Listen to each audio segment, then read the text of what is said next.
তো নমস্কাৰ বন্ধু বান্ধৱীসকল, আজি আমি শিকিম 8.4 ৰ 5 ৰ 8 নম্বৰ কোৱেশ্চন। সো এইটো কোৱেশ্চন যদি তোমালোকে লাষ্ট লৈকে চোৱা তেনেহলে যদিও প্ৰবলেম আছিল এই কোৱেশ্চনটোত আৰু প্ৰবলেম নহয় সেইটো গ্যাৰান্টি মই দিছো। সো এনেকুৱা ইজি ওয়েত শিকাম ন, একবাৰত হৈ যাব তোমালোকৰ। সো প্ৰথমত চোৱা ইয়াক আমি কি কৰিব পাৰো। ইয়াত চোৱা sin a plus cos a whole square আছে, ইয়াত কি আছে cos a plus sec a whole square আছে, হয় না নহয়? তেনেহলে ইয়াত যদি আমি এটা কাম কৰো, ইয়াক a বুলি ধৰো ইয়াক b বুলি ধৰো, তেনেহলে কি হৈ যাব a plus b whole square হৈ যাব। সো এই কোৱেশ্চনটো কি কৈছে যে উপপাদ্য ব্যৱহাৰ কৰি এই যেটো লেফট হ্যান্ড সাইড আছে এইটো equal to right hand side দেখাব লাগে। এতিয়া চোৱা sin a plus cos a তাৰমানে এইটো যদি a ধৰো এইটো হৈ যাব b, তেনেহলে কি হ'ব a plus b হোল স্কয়াৰৰ ফৰ্মুলা। আমি a plus b হোল স্কয়াৰৰ ফৰ্মুলা ইউজ কৰিম ইয়াত। সেম তাতো a plus b হোল স্কয়াৰৰ ফৰ্মুলা ইউজ কৰিম। সো ইয়াত কেনে কৰিম, a মানে sin a square plus 2 into a মানে sin, ঠিক আছে, b মানে কি আছে cosec আকৌ চোৱা a square plus 2 into ab plus b square, ঠিক আছে, b স্কয়াৰ হৈ গল।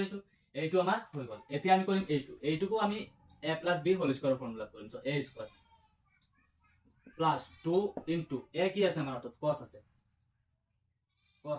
আৰু b কি আছে আমাৰ হাতত b আছে আমাৰ sec, ঠিক আছে। তাৰ পাছত আহি যাব b স্কয়াৰ, এইটো ফৰ্মুলা হয়। b মানে কি sec স্কয়াৰ, সো ফৰ্মুলাটো মই এবাৰ তোমালোকক কৈ দিছো। a plus b হোল স্কয়াৰৰ ফৰ্মুলা হ'ল a square plus 2 into ab plus b square, ঠিক আছে। সেম আমি সাইনক যদি a বুলি ধৰিছো তেনেহলে a square plus 2 into a বুলি সাইনক ধৰিছো, b বুলি আমি cosecক ধৰিছো, ঠিক আছে। একদম আৰামত শিকাই, একো প্ৰবলেম নহব।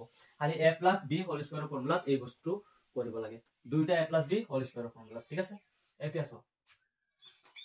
এতিয়া নেক্সট ফৰ্মুলা কথা, sin স্কয়াৰে আৰু কি আছে cos স্কয়াৰে, একো হ'ব নেকি? নহয়। তাৰমানে sin স্কয়াৰে cos স্কয়াৰে, sin স্কয়াৰে প্লাস cos স্কয়াৰে ইকুয়াল টু কিমান হ'ব 1 হ'ব। সেই কাৰণে এই দুটাক আমি সজাই লিখিম, sin স্কয়াৰে প্লাস cos স্কয়াৰ লিখিলো।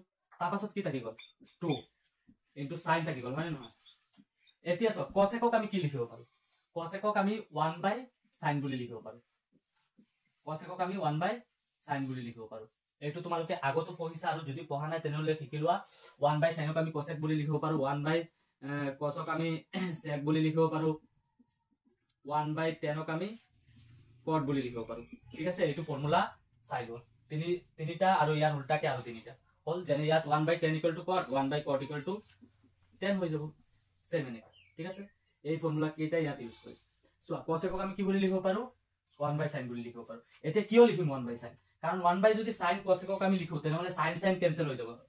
চোৱা sin এ, ঠিক আছে। এতিয়া sin ক্যান্সেল হৈ যাব, থাকিব 1 1 into 2 কৰিলে 2 হৈ যাব, কাৰণ ইয়াত 7 আমি ওলাবই লাগিব রাইট হ্যান্ড সাইডত, হয় না নহয়? ইয়াত তোমালোকে লেফট হ্যান্ড সাইড বুলি লিখি লবা, লেফট হ্যান্ড সাইড কৰি আমি ৰাইট হ্যান্ড সাইড ওলাম, ঠিক আছে। এতিয়া চোৱা আমি cosecক লিখি ললো।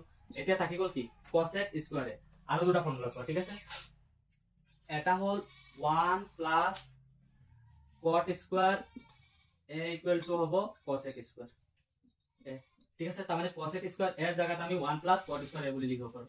আৰু এটা চোৱা 1 plus tan square a equal to হবো আমাৰ কি হবো sec square a, same sin square a plus cos square a equal to হবো আমাৰ 1, ঠিক আছে। এই বস্তু কেইটা তোমালোকে শিকি লবা আৰু পঢ়িছাও চাগে আগত। এতিয়া চোৱা এই বস্তুটো কেনেকৈ ইউজ কৰিম আমি cosecৰ জায়গাত 1 plus tan বুলি লিখি লম, 1 plus tan স্কয়ার, ঠিক আছে। 1 plus tan স্কয়ার লিখিলো।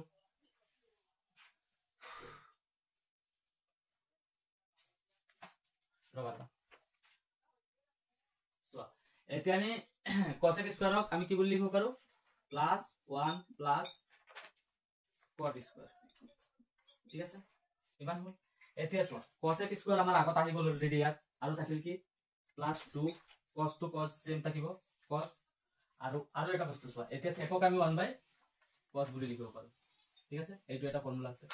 এতিয়া প্লাস secক কি বুলি লিখিব পাৰো, অলপ আগত ফৰ্মুলা লিখি দিছিলো যে 1 plus tan স্কয়াৰ বুলি লিখিব পাৰো, হল। এতিয়া চোৱা একদম ইজি হৈ গল।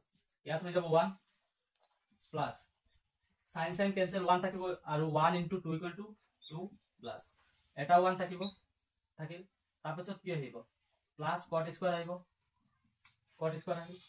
তাৰপিছত কি আহিব plus 2 আহিব 2 আৰু cos cos cancel হৈ যাব 1 into 2 equal to 2 আহিব plus 1 আহিব আৰু তাৰপিছত tan square আহিব হল এতিয়া সো নম্বৰ কেইটা তোমালোকে আগত লিখি লবা 1 খজাই লিখিবা 1 plus 2 plus 1 plus 2 plus 1 ঠিক আছে plus tan square a plus cot square আমি খজাই লিখিছো হয় নহয় সো আগত tan আছে সেই কাৰণে আমি tan টো আগত আনিছো ঠিক আছে এতিয়া কাউন্ট কৰা